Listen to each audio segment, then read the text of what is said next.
Man, it sucks to be an enthusiast for retro games. The PS2 was my jam back in the day. I used to play it a lot in middle school. I love every second of it. The memories that I had playing the games are some of the best in my life. But if you want to buy some games for it, you're gonna have a bad time. Look at these insane prices for these PS2 games. These are some certified classics like Marvel vs. Capcom 2, a game that can practically run on anything these days, especially when the size of the game is so small. What makes you think that Silent Hill Shattered Memories is worth $400 while the best game in the series is only worth $160? I saw Rule of Rose tucked in there, probably being super rare and expensive as always. There's Godzilla Save the Earth, all these prices, and you wonder why people go to emulation. Most PS2s being sold are already hacked, so stick to getting the ROMs, guys. This sort of thing leads into takes like this. Let's tackle this misconception. Gaming is a hobby, an expensive one. Find a new hobby.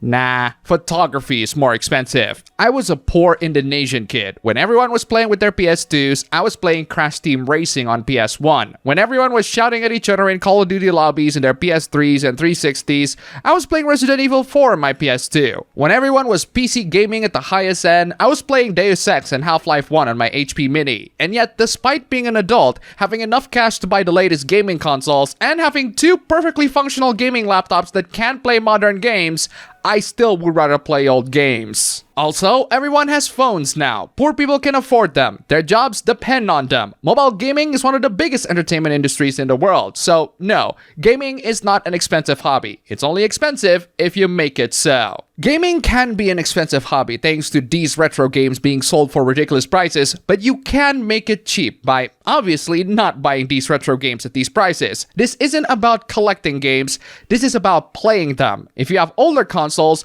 learn how to hack or jailbreak them. Their online stores are most likely closed, which means the only way you get these games is by downloading their ROMs, aka piracy. Check out our piracy megathread and its treasures down below. It's a great starting point. If you don't like piracy, then you can game on a PC, laptop, or a mobile. Most of you have at least one of these. Instead of buying the latest games, you can play free-to-play games, indie games, old games, visual novels, and abandonware games that are no longer sold digitally. Simple games like Tetris, card games, Sudoku, chess, all these games you can enjoy, some even for free. Gaming is not an expensive hobby. People just make it seem that way. What about console gamers? Well, some of the same advice is applied too. You can still buy older games or indie games for cheap, but if you are on Xbox, you have one service that makes even AAA games cheap. Xbox Game Pass is a subscription service that lets you play a lot of games when you subscribe to them. It's cheap, but keep in mind that it's a rental service. You rent the games that are available on the service. The free games you got from PlayStation Plus,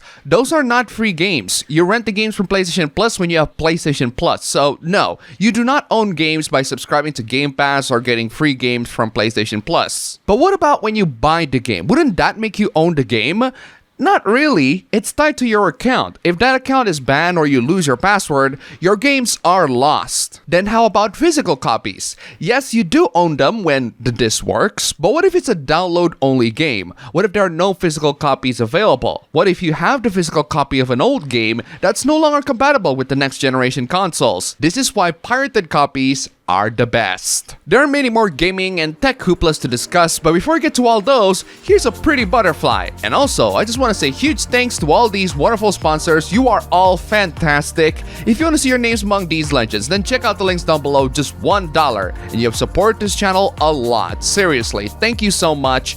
And now, let's talk about the gaming hobby as a whole. Video games are apparently a wasteful and unsatisfying hobby. Playing video games is not a satisfying experience for full-grown adults. For you maybe, but for others, it is. What makes you think it's not? Care to elaborate? At a certain age, 16 to 21, one must rid himself of all childish things. Throw away the toys, children's books, video games, and embrace adulthood. This is a different guy, but are you for real? What do you mean by adulthood? Do you realize that the desire to be an adult is, ironically, in and of itself, childish? Get real hobbies, read real books, do something worth remembering. Stop playing Warhammer, video games, and grow up. Well, I haven't played Dawn of War in a while, but I still play video games. And again, this desire to look grown up is, ironically, very childish. It's just so pathetic. You can't tell if you're doing it, but everyone else shrieks at you. You're socially toxic, irrelevant.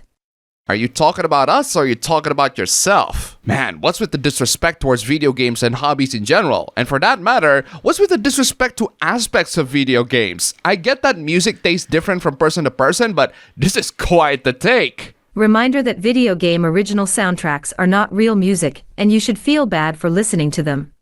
It's one thing to say that video game soundtracks aren't real music. They are real music. You can listen to them and enjoy them. They have melodies, chords, percussions, tempo, beats per minute. All the components that make a music exist are there in video game music. But to say that you should feel bad for listening to them is where I will personally tell you that if you don't listen to video game music, you should know how it feels when I shove that Spotify playlist up your decaying black hole you call a butt and pop them straight out of your eyeballs until your eyes are dangling in front of your nose that you can smell your own cornea. Sorry, I meant to say you should feel bad, but my writing instinct tells me to show, don't tell, so you should feel like an inferior and critically panned sequel to the original. With all these discussions about bashing games, can we have discussions about praising games? No? Okay, then let's discuss bashing games. The Valorant studio head told players to play something else and that they won't miss you. Okay then, I'll play something else. When you tell someone to just mute comms to avoid harassment, you are essentially putting the harassed person in a position to not communicate, to compromise how they want to play the game to accommodate you. Okay, I don't play multiplayer games, but I'm sure most people mute chat even on a team-based game. Most people don't want to voice chat with strangers, and that's good. Never voice chat with strangers. Only voice chat with people you know. That's just Internet Safety 101. Muting is a tool for people who choose to use it, not something that is there to justify bad behaviors. How does muting the voice chat justify bad behaviors? If anything, it's discouraging bad behaviors because no one's gonna listen. I don't know why you people fear the mute button. It's there for a reason. It's useful for everybody. Use it. Alright, let's move on from gaming-related stuff into software hooplas. WinAMP. It really whips the llama's ass.